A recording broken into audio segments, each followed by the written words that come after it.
કરીએ ભરૂચની તો ભરૂચની સ્થાનિક સ્વરાજ્યની ચૂંટણીમાં ખળભળાટ મચી ગયો। ભરૂચ ભાજપના સંગઠન મંત્રીના પતિએ ઉમેદવારી નોંધાવી। નયનાબેન વકીલ ભાજપમાં, તેમના પતિ અપક્ષમાં। વોર્ડ નંબર 1માં અપક્ષ ઉમેદવારીથી ચર્ચાઓ શરૂ થઈ। ગત ચૂંટણીમાં ભાજપની ટિકિટ પર જીત્યા હતા નીતિન વકીલ,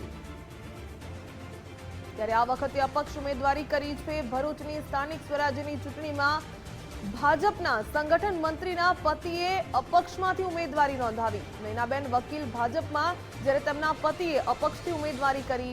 વોર્ડ નંબર 1માં અપક્ષ ઉમેદવારીથી હવે ચર્ચાઓએ જોર પકડ્યું।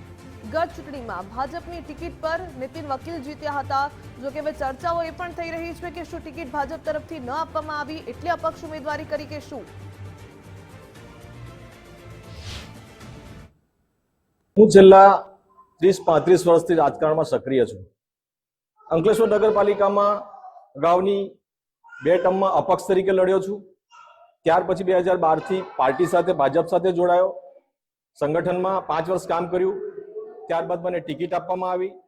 વોર્ડ નંબર 1માં આ વખતે અપક્ષ તરીકે ઉમેદવારી કરવાનું કારણ એ છે કે હું જ્યારે જીતીને ગયો ત્યારે ભણેલા ગણેલા માણસોની અવગણના થાય અને સામાન્ય રીતે પ્રજાના પ્રશ્નોની વાચા આપવામાં ના આવે। હું છેલ્લા 35 વર્ષથી રાજકારણમાં સક્રિય છું, છતાં હાંસિયામાં મૂકી દેવામાં આવે।